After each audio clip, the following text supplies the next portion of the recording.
basis. I'll be reading authentic hadiths and reflecting with you guys. Inshallah, may Allah make it easy for me and may it benefit all of us. Ameen. Also forgot to mention, we're going to be starting out with Sahih al-Bukhari on this website, sunnah.com. It's a very pretty well known and authentic website, and I want to start with Sahih al-Bukhari because it's the most authentic collection. So yeah. Okay, so before we start, I want to quickly read this. Sahih al-Bukhari is a collection of hadith compiled by Imam Muhammad al-Bukhari rahimahullah. His collection is recognized by the overwhelming majority of Muslims over the whole world to be the most authentic collection of reports of the Sunnah of the Prophet Muhammad sallallahu alaihi wasallam. It contains over 7,500 hadiths with repetitions in 97 books. So yeah, just a quick description. Okay, now in this narration it says, narrated by Abu Sa'id, I testify that Allah's Messenger sallallahu alaihi wasallam said, the taking of a bath on Friday is compulsory for every male Muslim who has attained the age of puberty, and also the cleaning of his teeth with siwak and the using of perfume if it is available. And then a sub-narrator said, I can confirm all this. Now I have a hadith about food and meals, narrated by Omar bin Abi Salama. I was a boy under the care of Allah's Messenger sallallahu alaihi wasallam, and my hand used to go around the dish while I was eating. So Allah's Messenger sallallahu alaihi wasallam said to me, O boy, mention the name of Allah and eat with your right hand, and eat of the dish what is nearer to you. Since then I have applied those instructions when eating. Narrated by Aisha radiallahu anha, the Prophet sallallahu alaihi wasallam used to love to start doing things from the right side whenever possible in performing ablution, meaning wudu, putting on his shoes and combing his hair. Al-Ash'ad said the Prophet sallallahu alaihi wasallam used to do so in all his affairs. This is an interesting hadith narrated by Suwaid bin Nu'man, that while they were with the Prophet sallallahu alaihi wasallam at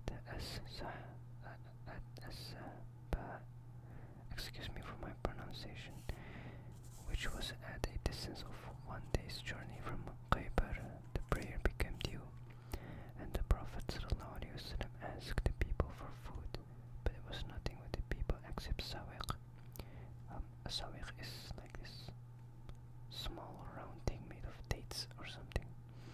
Anyways, he ate of it, and we ate along with him. Then he asked for water and rinsed his mouth with it. Then offered the Maghrib prayer, and we too offered the prayer.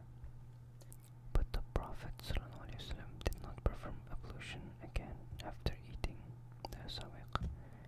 This teaches us that it's not obligatory to perform wudu again after you've eaten, so it doesn't invalidate your wudu, your ablution. Chapter to eat while leaning, narrated by Abu Juhayfa, I think. Allah's Messenger sallallahu alaihi wasallam said, I do not take my meals while leaning against something. And then just below it, while I was with the Prophet sallallahu alaihi wasallam, he said to a man who was with him, I do not take my meals while leaning. It's sunnah when you eat that you're not leaning against something. I think it shows humbleness, you're grounded. You're not like eating with pride while leaning against something, but you're humble and you sit upright and eat humbly. Okay. Narrated by Abu Huraira, the Prophet ﷺ never criticized any food he was invited to, but he used to eat if he liked the food and leave it if he disliked it. Narrated by Abu Huraira, once the Prophet ﷺ distributed dates among his companions and gave each one of 7 dates. Oh, and gave each one 7 dates. He gave me 7 dates too, one of which was dry and hard, but none of the other dates was more liked by me than that one, for it prolonged my chewing it. What that means is it was like dry and hard, which made him chew it longer, and he liked it because of that more than all the other dates.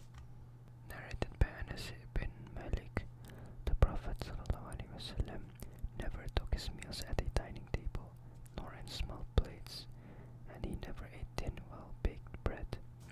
The sub-narrator asked Qatada over what did they use to take their meals. Qatada said, on leather dining sheets. This hadith shows that the Prophet ﷺ used to live very humbly